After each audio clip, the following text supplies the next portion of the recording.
Halo teman-teman semuanya, sesuai dengan tugas dari mata kuliah akuntansi finansial, kami dari kelompok C akan membahas sebuah perusahaan publik yang pastinya sudah tidak asing lagi di telinga kalian. Yap, betul sekali. Perusahaan itu adalah PT MNC Vision Networks Tbk. Kalau diingat-ingat, mungkin kalian pernah nonton salah satu channel mereka waktu kecil, atau bahkan sampai sekarang masih jadi favorit kalian. Nah, di video kali ini kami akan mengulas profil lengkap dari PT MNC Vision Networks Tbk. Kira-kira apa aja sih yang akan kita bahas? Penasaran kan?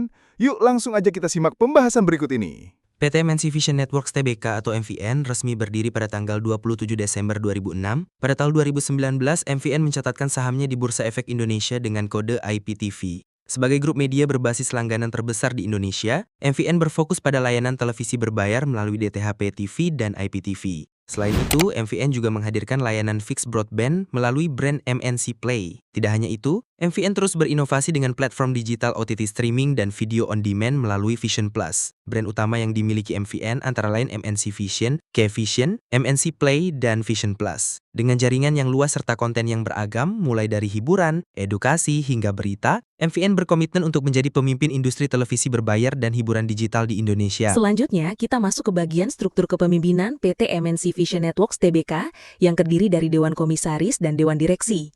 Pertama, mari kita lihat Dewan Komisaris.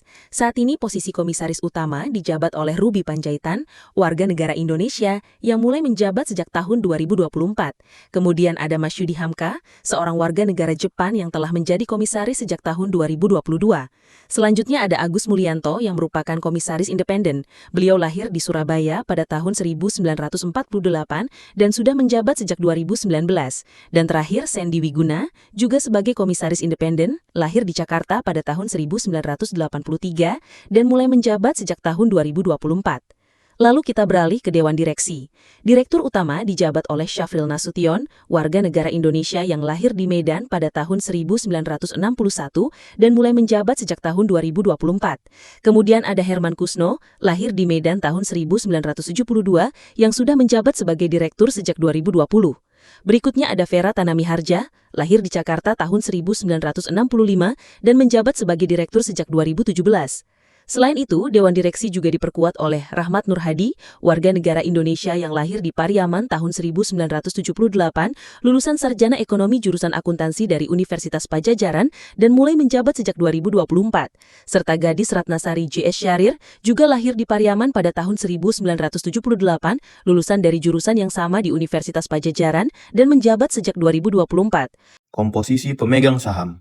Kita bisa lihat di slide ini ditampilkan komposisi pemegang saham perusahaan per 31 Desember 2024. Total saham yang beredar ada lebih dari 42 miliar lembar saham. Dari jumlah itu, porsi terbesar dimiliki oleh PT Global Mediacom Tbk, yaitu sekitar 61% kepemilikan. Artinya, PT Global Mediacom Tbk masih menjadi pemegang kendali utama perusahaan ini. Kemudian, ada kepemilikan dari masyarakat luas, yaitu sekitar 39%. Ini menunjukkan bahwa perusahaan juga memberikan ruang bagi investor publik untuk turut serta memiliki bagian dari perusahaan. Sedangkan untuk saham treasury atau saham yang dibeli kembali oleh perusahaan, jumlahnya itu 0% pada periode ini. Di slide ini, kita bisa melihat lebih detail tentang kepemilikan saham oleh jajaran Dewan Komisaris dan Direksi per 31 Desember 2024. Untuk yang paling besar, ada Pak Ruby Panjaitan dengan kepemilikan mencapai 15,6 juta lembar saham. Jumlah ini menegaskan posisi beliau bukan hanya sebagai komisaris utama, tetapi juga sebagai pemegang saham terbesar di jajaran manajemen. Kemudian ada Bu Vera Taminharja dan Pak Syarif Nasution, masing-masing memiliki sekitar 3,6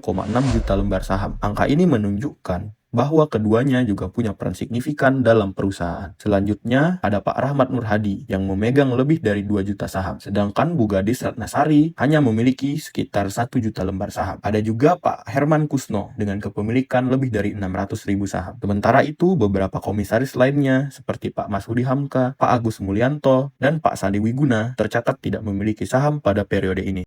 Klasifikasi pemegang saham. Pertama, ada dari sisi pemodal nasional. Di sini terlihat bahwa jumlah investor individu mencapai 17.112 orang dengan kepemilikan sekitar 5,7 miliar lembar saham atau setara dengan 13,55%. Sementara itu, meskipun jumlah institusi nasional hanya 38 pihak, mereka memegang porsi terbesar yaitu lebih dari 28 miliar lembar saham atau sekitar 66,43% kepemilikan. Artinya, dukungan institusi nasional masih menjadi pilar utama utama bagi perusahaan ini. Kemudian ada dari sisi pemodal asing. Jumlahnya relatif kecil, hanya 35 pihak. Namun demikian, mereka memegang sekitar 8,4 miliar lembar saham dengan porsi kepemilikan mencapai 20,02%. Jika kita total keseluruhannya berjumlah 17.176 pihak dengan total saham yang beredar lebih dari 42 miliar lembar.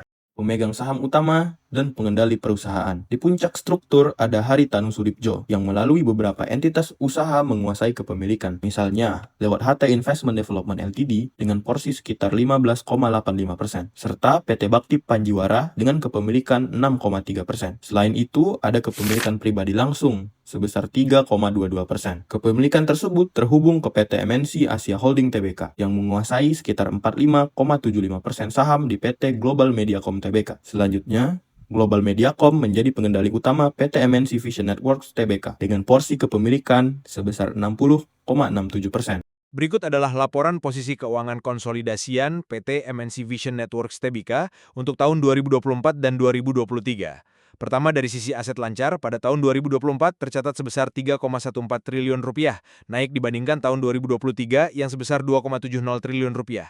Artinya ada peningkatan aset yang mudah dicairkan atau digunakan untuk kebutuhan jangka pendek. Kemudian, aset tidak lancar atau aset jangka panjang tercatat sebesar 5,62 triliun rupiah di tahun 2024. Angka ini menurun dibandingkan tahun 2023 yang mencapai 6,77 triliun rupiah. Jika dijumlahkan, maka total aset perusahaan pada 2024 adalah 8,77 triliun rupiah, lebih rendah dibandingkan tahun 2023 yang sebesar 9,47 triliun rupiah. Selanjutnya dari sisi kewajiban, total liabilitas di tahun 2024 tercatat sebesar 1,28 triliun rupiah, turun dibandingkan 2023 yang sebesar 1,76 triliun rupiah. Sementara itu ekuitas perusahaan atau modal yang dimiliki pemegang saham mencapai 7,48 triliun rupiah pada 2024, sedikit menurun dari tahun sebelumnya yaitu 7,71 triliun rupiah. Dengan demikian, jumlah keseluruhan liabilitas dan ekuitas pada 2024 adalah 8,77 triliun rupiah, yang tentu seimbang dengan total aset. Secara singkat, laporan ini menunjukkan bahwa pada 2024, perusahaan berhasil meningkatkan aset lancar dan menurunkan liabilitas meskipun terjadi penurunan pada aset tidak lancar dan ekuitas dibandingkan tahun sebelumnya.